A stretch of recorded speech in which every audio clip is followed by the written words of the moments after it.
So that's what we're going to be diving in today. Without further ado, my name is Martin. I'm here from Sentra, and my job is to make sure that these people don't fight too much, although I think they agree on a few things and they don't on the other things. So we're jumping into it straight away, starting with you, Dwayne.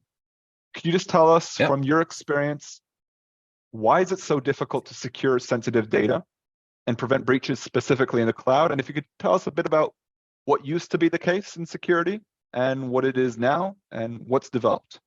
Yeah, great question. And yeah, so traditional, our traditional data centers and our private data centers where we, had our big buildings or our data centers on premises in our corporate headquarters and everything, we had all of control over everything within those four walls. So as we put more data on storage devices or on servers within those data centers, they just were in those four walls, so we could continue to protect that perimeter and make sure that anything entering or exiting we had full control over.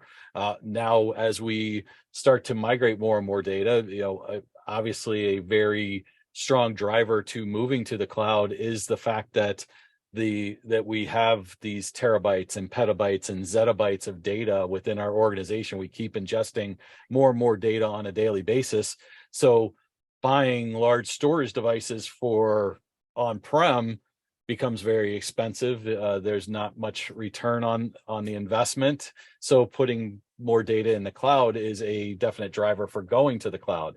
But like you said, there's a lot of the bad side of that continues, because we don't have as much control over the perimeter. That's all the cloud providers, whether, no matter what your cloud provider is.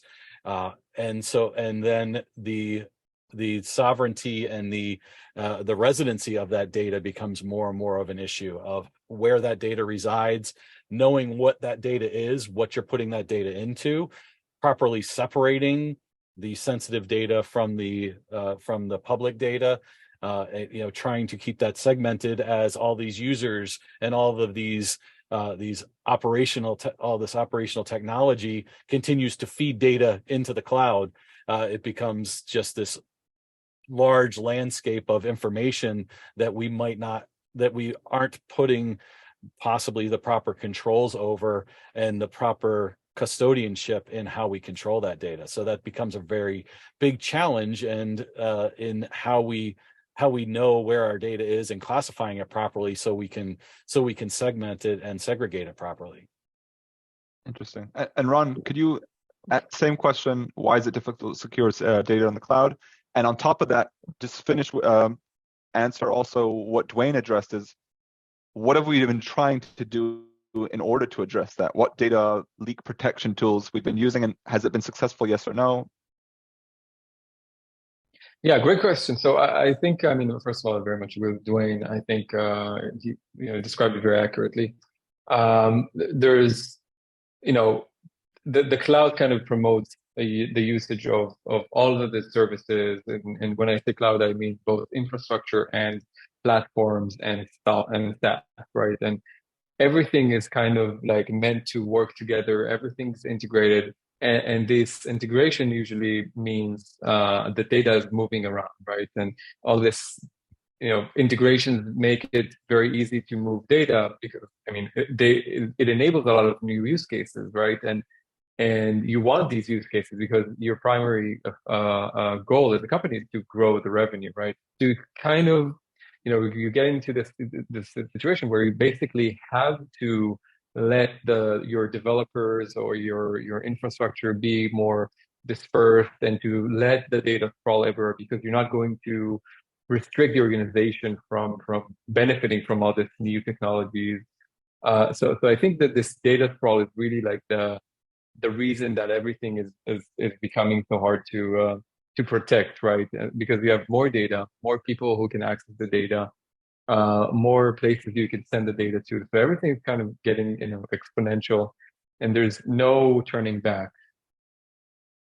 Okay. And what have we been trying, like, if I asked you So 5 years ago, you're a CEO of a company, what would your tool set be? What would it be? So I think it's very interesting to see the there used to be something called the DLP, right? And I Yeah. think it's kind of common knowledge that DLP solutions have kind of failed in that sense, and I think they failed because of a very reasonable reason, because I think the amount of data that you need to process in terms of cost is increasing. So, and protecting the data, which means scanning it and understanding it and analyzing it, costs more and more data.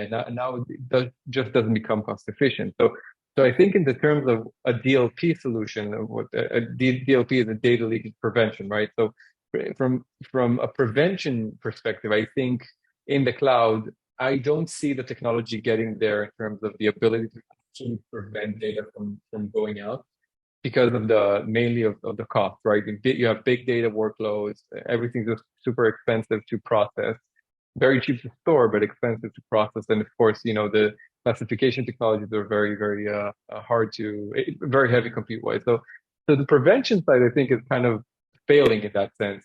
So I think, what the market is really trying to do is, at the same time, we have to at least understand the data sprawl. So I think first and foremost, what's mostly important is to have full visibility of where your sensitive data is. And then you can try to remediate issues that you find, but you won't be able to prevent in real time. You may be able to mitigate and get alerts in real time, but you won't really have. I mean, if you would be in the position where you're able to stop a leak from happening, it just means that you're already paying so much for these tools that it just doesn't make sense financially. Yeah, and Dwayne, when it comes to these tools, you've been on both sides. You've been on the vendor side, you've been on the protection from the company side. What are people using today? What's the holes in them? Well, I think Ron hit on it to a certain degree. Is data loss prevention tools, rather than being preventative or more reactionary right now. Yeah. But one of the things that I always think about when it goes to any kind of tooling or any kind of obviously identifying your data, classifying it, and then properly assigning permissions to that data are kind of the key foundational tool set for any protection of data. One of the key issues to where some of that tooling fails is user adoption and user buy-in to those tools. So having proper planning and training and ownership across the organization becomes very important to making sure data doesn't leak. And if everybody has a buy-in to that, then we don't have the issues with data leakage because of shadow IT and of improperly tagging information. And that's really where a lot of those tools fail is in improper planning and communication and training for the people that are handling that data. So if that breaks down, then that's where breaches take place.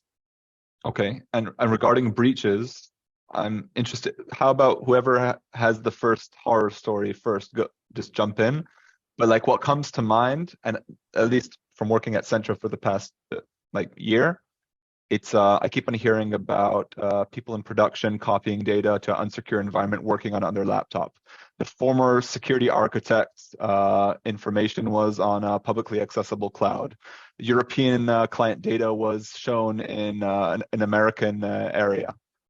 I've heard everything from everyone, from our clients, like this. So whoever has the worst story first, go. But then gotta try to go by like the most popular things. Like what breaches are we seeing? And yeah, go for it. Whoever. I'll take one. I'll give one that I use as a common example that happened in the U.S. a couple years ago. They had a breach. It wasn't necessarily where they breached the data, but they gained access to the environment and could have stolen the information. Instead, they put ransomware on the servers and locked everybody out. And the prime reason was really in the identity lifecycle. They had two global administrators that had left the company, and they had an insecure password and no MFA, and no multi-factor authentication on those two global admins that had left the company previously. Somebody did a brute force attack and gained access to all the systems, and that's probably one of the more common ways that people, that these data breaches happen is just people having global permissions to access any data that's on the cloud, in the network, and not having those proper keys. I mean, you hit on a couple of them, Martin, where using their own personal laptop that doesn't have any control on it with any kind of mobile device management or mobile application management. Those are, it's the access is the key to data protection at its core, because if you're looking at a defense in depth strategy, we don't have control, as I stated in the first question, over the physical anymore. So identity becomes that first line of defense to protecting your data. Yeah, I don't have such a big horror story, but I do have a story that I've personally experienced in one of the companies that I worked in the past, and I think it's also one of the incidents that made me understand that there's a big issue and to start Sentra and to try and solve this problem. And so basically, what happened was that I used to own by an acquisition, by the way, not my servers, but I used to own servers that had just Elasticsearch cluster with just PII on it, just logs with personal information. And at some point, we got this email from a hacker saying, "Listen, all of your data, your personal data, is exposed. Maybe pay me some, money because I found out and everything." So that obviously instigated a huge deal, and it was me who was like on the spotlight. Your servers. How did it happen? And the truth is that, I didn't even know about them, right? Like I heard that I have them somewhere, but like I didn't really understand what's inside. And of course, I didn't know they were open to the internet, to everyone. So this is kind of what I felt strongly, that the sense of like really what is your data security posture is something that you don't have an answer to at any given moment, right? Every second the developer can do anything, and you would be fully exposed in terms of GDPR or fines and such.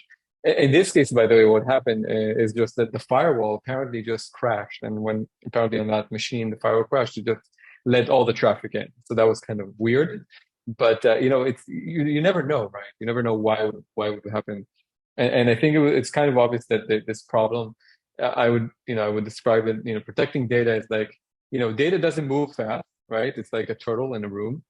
But protecting, 1,000 turtles in the room suddenly becomes a bit hard, right? And it's kind of, that's the sense, right? You have to go through all the ones, count them every day, like, 1, 2. No, it's like you can't do that every day, right? So that's kind of the sense that I felt after, this was exposed. Like, where's all my sensitive data?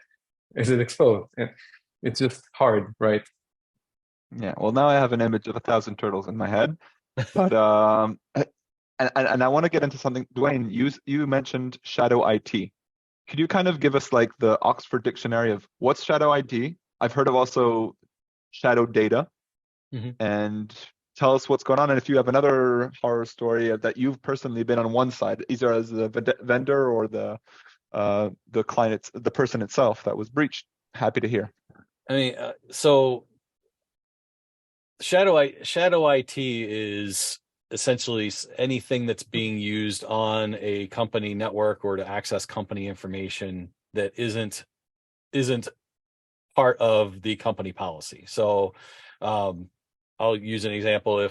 If your organization is using Microsoft 365 and OneDrive and SharePoint is where you're storing your information, and a user believes that the company's putting certain barriers on how they are going to use that and how they're going to share data, then they start using Dropbox or Slack or something else to share information outside of the organization, maybe outside of the company processes and parameters. And that's really what the danger of shadow IT. And it goes back to, proper training and proper user buy-in around understanding why these policies are in place, why you have to go through multi-factor authentication to access your data and things of that nature.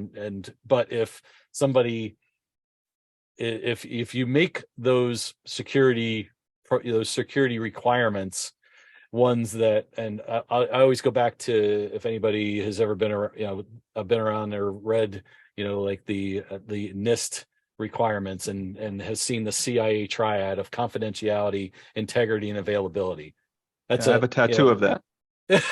Right. That is a triangle with equal sides. So yeah, so if you put too much on confidentiality and not enough on availability of that data to the users, that's where you start seeing shadow IT leak in, and that becomes very dangerous to your organization. Becomes dangerous to Ron brought up GDPR. It becomes very dangerous to possible fines and possible openings of and oversharing of personal data or private data that might cause negative effects on your organization. So shadow IT, from a user perspective, we can use the turtle example again. One piece of shadow IT, moves slow, but you start getting a whole bunch of users using, a whole bunch of turtles accessing Dropbox instead of OneDrive that doesn't have the proper security and access and permission requirements, and you start putting sensitive files and putting those in Dropbox, then that's where you could potentially see negative effects upon your organization. Yeah, and I'm gonna nab away the second part, and I'm gonna place it on Ron. You have to give the Oxford explanation for that. What the hell is shadow data? Great. Oh yeah, I really love that term because I used to think I invented it, but I didn't. I think it became very quickly something that everyone talks about. Of course, I think it's obvious what it is, right? It's data that you don't know that you own, or you don't know that, okay. whether or not it's secure, or where it's going. It's just data that you don't control, right? That's kind of my definition of shadow data. Very similar to shadow IT. The difference between shadow IT and shadow data is that data isn't tagged with your company name on it, right? Everyone can copy it, can make it personal, can duplicate it, and once it's out there, it's it's out of control. And I think that's really the difference between shadow IT and shadow data. Shadow IT is linear in its exposure in terms of the risk. Shadow data is exponential because it gets copied and copied and copied. And I think it's crucial to understand as soon as possible where all of your organization's shadow data is, and to try and reduce what I call the data attack surface of your organization. So the data attack surface is basically all of the sensitive data of your organization, right? So basically, and shadow data is the part that you just don't know about. So to reduce this risk, what you really want to do is to make shadow data not shadow anymore, and preferably shadow data also is mostly not used, right? Because if it was used, then it probably would have been shadow. So the technical solution to shadow data usually ends up in deleting it, right? So what you want to do is have a tool that would just go around and look for all the data that is sensitive and that you own, and then to just alert you about it and just to ask you if you want to delete it, or maybe to understand what it is. So I think that's my definition of shadow data and how to deal with it. But I think overall, I would say, just to sum up, data attack surface management is the way to reduce shadow data, eliminate shadow data, and so forth. Okay, well, I think we've done enough of just relating to people in the crowd about the problems, and everyone's, and we've got this, it's hard to secure data on the cloud. We understand that. Historically, we have not been successful. The current tools in the market that we've been using, they solve half the problem and sometimes create more problems than solutions. We know that there's different breaches and that they're growing exponentially. Let's talk a bit about solutions. and this is when people start hiccuping and stuff. And also, by the way, I see a few questions from the crowd, so whoever wants, just send it in the chat, and I'll read it at the end. But let's start with you, Ron. This is kind of like as if we didn't know this was going to happen. I work in Sentra, you work in Sentra. What the hell is a DSPM? I've heard, even before I joined Sentra a couple of years ago, it's like, I knew what a CSPM is, Cloud Security Posture Management. Is DSPM the same? Is it different? It's the French version of it. And also, while you explain what DSPM is, could you kind of explain what does it cover in terms of data on the cloud, like structured, unstructured, movement? Just go for it. Sure. So DSPM is, basically a data security tool, but it has one very major difference from the traditional data security tools, which is it knows how to basically look around all of your organization and understand all the time how is your data secured in a very holistic manner. So it would automatically understand and find where all your sensitive data is without you pointing it at something, right? So a database solution or a DLP solution or any data security tool is something that you usually put on something that you know about, right? Okay, I want to protect this database. I'll put, this database protection tool. I want to know what's inside this database. Point big idea on it or something. I want to put a firewall that will make sure that all the data doesn't leak from my organization. I'll put it at a firewall. It doesn't work anymore, right? But the thing is that the approach of data security up to now was really about knowing where your data is and putting something on it to protect it. And a DSPM has a completely different approach. Basically, it looks around and it tells you, okay, this is all your data. This is where it's sensitive. This is the security context on the data. For example, is it being copied somewhere? Is it overprivileged? Is there a new data store that suddenly has PII? Is data being moved from between different environments? Is the data store that the data is on vulnerable or not?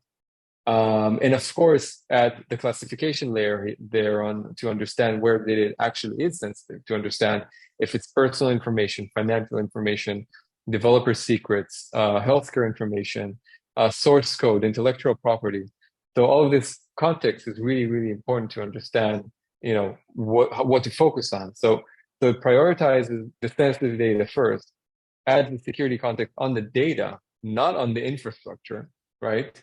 And then it gives you kind of an answer of, how well is your data security posture right now in your organization? How well is data placed in the organization in a way that is whether or not it produces risk for your organization. So that's classical DSPM. And yes, it is it's similar to a CSPM in the sense that they both are caused from the creation of the cloud. And the reason that cloud security needs CSPM is because the security posture of the cloud frequently changes, right? As we said before, with data, it's really the same. So now the data is moving everywhere, so the data security posture also changes very frequently. Like every day, your developers can have, 3 new databases, 100 new copies of queries that they put somewhere, downloading to their machines, sending to people in Google Drive. So that's the data security posture, to understand where all the data is and to kind of put a perimeter around it and to make sure that the perimeter is kind of, safe. That's what a DSPM does. So, and it doesn't fit into the classical CSPM. It's not part of it. It doesn't focus on the infrastructure. It focuses on the data, right? And it's also not a cloud security problem. It's not an infrastructure cloud security problem. It's an infrastructure platform and SaaS and even endpoint, right? Problem. It's something that's kind of not limited to just AWS or Azure or GCP. That's what the DSPM is. Okay. And Dwayne, before we talked to you a couple of months ago, and you thought that, did you know what a DSPM is? Did you hear about it? It was emergence. It was emerging, and it's emerging in the cloud. I mean, it's all about, and I think Ron explained it perfectly. that DSPM is specific to, those pieces of data that are on the cloud, and the CSPM is that infrastructure. So Yeah. the controls and everything work hand in hand, and it's ultimately about proper hygiene on your data platform and your data, or with a CSPM hygiene on your clouds, your cloud infrastructure, because of the fact that, like Ron said, it's constantly changing. Think about, you should go to a doctor regularly to do preventative maintenance. Your body changes, on a continuous basis. It's the same thing with the cloud. It's a continuous moving target. So you have to maintain that proper hygiene and proper knowledge about what's going on with the environment, with that data, how that data is being used, so that you can protect it properly and can identify where that sensitive data is as it traverses through, as those 1,000 turtles move around the room. Yeah, listen, I heard about it personally because it in the Gartner hype cycle. So everyone's talking about DSPM. If I throw a rock outside of my window in Tel Aviv, I'll hit a bunch of companies that all do DSPM. Some of them do it terribly. Some copy what they did on-prem to the cloud, and they call it a DSPM. But like, the question is, Ron, when I think DSPM, that covers my entire cloud security area and all of my SaaS things. I think installation, I think deployment, I think installation of all these different things, and I think weeks. I see a lot of work, and the question is, how much do I get versus how much do I do? Because there's always involving the team members and getting people to sign off on this. So how hard is this to deploy, and how fast? The flip side is, when do I see value? Does it take months? Does it take a lot of installation? What are we like? What's the procedure for that? I have to see the doctor, like Dwayne said, which is a shock to me. I didn't know you have to see them regularly. But if you do have to see the doctor once in a while, how long does this checkup take, and what does it provide? So the good news with DSPMs is that they're cloud native, right? So they live in the world where you kind of just have the cloud, which comes with great advantages, and especially around deployment. So the cloud enables a DSPM vendor such as Sentra to develop technology that basically becomes a 15-minute installation. It's basically click, click, click. CloudFormation template, you're done, for AWS, for example. And all the magic happens behind the scenes, right? We understand how the S3 buckets look like, how the RDS databases look like, and maybe even unmanaged data stores and Redshift and so forth. And everything is accessible as long as you have the proper permissions. Of course, the cloud is also enabled DSPM providers to do the scanning inside the organization's, the customer's environment, so that the data won't be leaving the environment, because after all, we're a security tool. We want to increase the security value and not decrease. So in terms of installation, it's really very, very easy. And in terms of value, I think, once when you go and do a POC with a DSPM vendor, you can quickly see value, because you can quickly see how your data security posture looks like, right? You immediately identify how what shadow data you have, what critical alerts you have on data that's being that is exposed, data that's being copied between prod and dev, stuff that is kind of very best practices or compliance frameworks that you have policy violations on. So you can really quickly see the value in terms of like getting a bunch of alerts that tell you, hey, you have to fix this and this and this and that. And then what you immediately understand is that the ongoing value here, right, why you actually need to buy a DSPM, is because you really want to continue to be safe and to know that you're in line, and no one's actually breaching this perimeter and putting data where they're not supposed to put. And once you have Sentra or any other DSPM solution, you can sleep well at night knowing that any sensitive data that will pop up somewhere in your organization, you will know about and you will handle. Interesting. Okay. I want to be able to be efficient with time because we said a certain amount. So let's do 1.5 minute answers. Dwayne, you go first. We just described what a DSPM. We talked about the environment. In 1.5 minutes or 1:45, take 1:45 on me. What security goal can help me achieve? What's the problem we talked about? How is this a solution? And what security goal could I check off if I implement this in my organization? Yeah.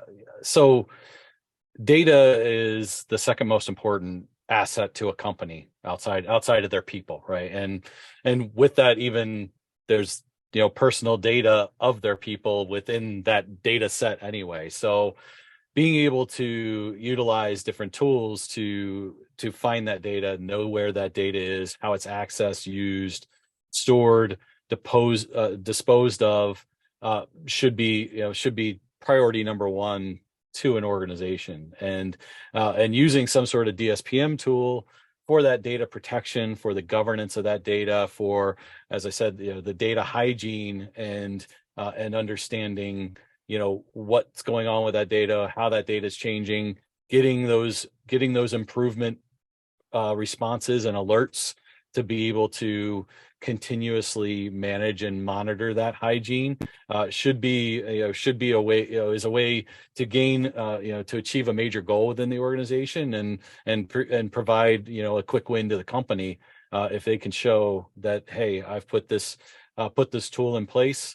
I now know where my data is, know where my sensitive data is, and how it's being utilized, and I'm controlling that. And that's really what it comes down to from a cloud security environment and tooling is being able to manage and govern over that data. Okay, great. So you say it helps me understand where my data is, what security posture it's in, what classification is, and where specific my sensitive data is. Interesting. Ron, same question. Well, to sum it up, I think this whole category is something that's going to be basically explode, right? This problem of we're not even scratching the surface in terms of data security, because we're not even scratching the surface of the move to the cloud. And I think if you look at it, from where the world is right now, I think the world isn't beginning to realize how big the problem is going to be in the next decade, where the move to the cloud is going to be. The world hasn't even begun to put controls and governance and compliance frameworks and to limit the organizations around how to handle personal data, financial data, healthcare data. This is the world that is uncharted territory now. The DSPM is already a category, but the magnitude of the problem is huge. And I think, if you take if you go up a level, I think data-centric security is going to change how the world really looks at security. And it's something, because data is really becoming the king. It's really becoming the most important asset. It's really becoming the focus of IT. And I think, that's how I see it. I think the whole paradigm is shifting right now, and DSPM is really just a start. And there's also data detection and response. There's data attack surface management, a whole bunch of other things you can do with data. But overall, I think that the point is, it's a whole new world, and it would require a whole new different set of tools. And all the security providers and the data companies will all kind of shift towards providing new value in terms of security and new ways of working. So that's kind of my take. Okay. Ron, Dwayne, thank you so much for your time. I did see a couple of questions, but running over time, so I will personally see and hunt down these two gentlemen and make sure that they give you a written answer. Thank you so much for your time. Thank you so much for your expertise and for your expertise on the specific matter. And if anybody has any more questions, follow the page, Sentra, ask us questions, talk to us on LinkedIn, personally send me a message on MySpace, whatever you want. Thank you so much. Bye. Thank you. Thanks, everybody. Bye. Bye. Bye.